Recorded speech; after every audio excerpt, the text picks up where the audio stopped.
Welcome back to TechKidFX for another Vechain price prediction update, and in this video I'll be giving you the latest developments that have been happening here on the Vechain chart, which at the time of this recording is holding above the 20-day MA here on the 4-hour chart, which is now acting as support. We are also trying to battle out with a key area of resistance at around the $0.02436 mark, and the moment we manage to break above that key area of resistance, then I'll be watching for a successful retest of that key area of resistance before we can continue gearing up and continue unlocking even higher prices. We have also continued to obey the Elliot wave structures, where we had been seeing a bit of a breakdown to the lower side in the formation of this wave 2 in a move that managed to get into the minimum retracement area, which lies between the $0.02396 mark and the $0.01915 mark, in a move that gave us a low at around the $0.01945 mark. And having managed to get into the minimum retracement area in the formation of that wave 2, I now believe that whatever we are seeing at the moment is the start of this massive run up to the upside in the formation of this wave 3, and all this is playing out after we peaked in the formation of this wave 1, after seeing the formation of this 5-wave structure to the upper side, having the wave 5 giving us a peak at around the $0.3295 mark, and also completing the formation of that first wave to the upper side. And before I get further into the technical analysis, give you the short-term scenarios, and also sketch out my target areas to the upside in the formation of this wave 3, first give this video a thumbs up, subscribe to the channel, and also check out the channel membership, and allow me to continue with the video by first sketching out a target area to the upper side in the formation of this wave 3 by connecting the trend based Fibonacci from the low of the first wave to the high of that wave 1, then dragging the fibs to the low of the second wave, and that gives me a minimum target area to the upper side in the formation of that wave 3 at the fib level 1.618, and that is at around the $0.04751 mark, and that is the minimum that I'm expecting that wave 3 to the upper side to do.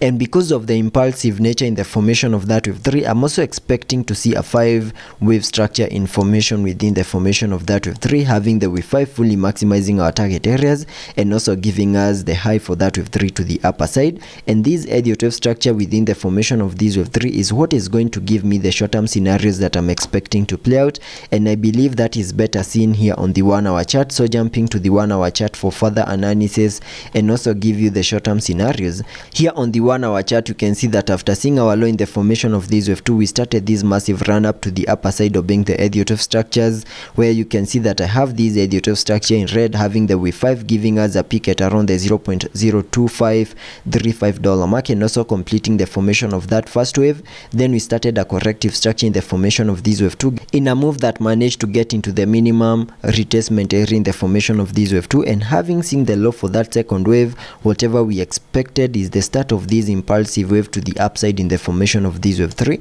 And remember that these Elliot wave structures are fractal waves within the formation of that larger Elliot wave count 3 that I'm expecting on the long-term scenarios. And since we are in the formation of this wave 3, which is also an impulsive wave, I'm also expecting to see another 5-wave structure in formation within the formation of that wave 3, where you can see that we have seen the formation of that wave 1, then a wave 2, then a wave 3, and within the formation of this wave 3, we are also seeing another fractal wave within the formation of that wave 3, where we have seen the peak in the formation of that wave 1. We have also retested the formation of that wave 2 in a move that has also managed to get into the minimum retracement areas, and that is better shown using the Fibonacci's connecting them from the low of the first wave to the high of that wave 1. You can see we managed to get into the area between the fib level 0.5 and the fib level 0.618, and having managed to do that in the formation of that wave 2, whatever I'm expecting next is the formation of this wave 3 to the upper side, and sketching out a target area to the upper side in the formation of that wave 3 by connecting the trend based Fibonacci from the low of the first wave to the high of that wave 1, then dragging the fibs to the low of the second wave. That gives me a minimum target area to the upper side in the formation of that wave 3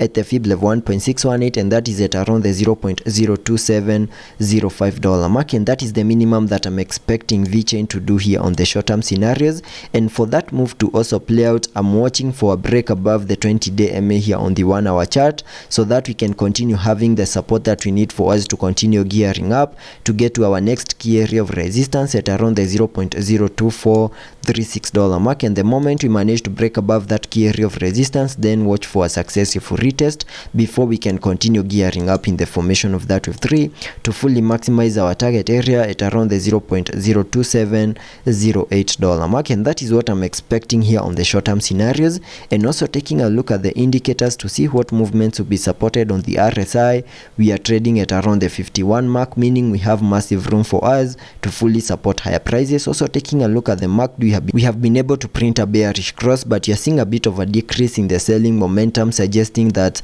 soon we might be able to print a bullish cross to fully support higher prices. So let's be patient and see how that plays out, and I'll be keeping you updated.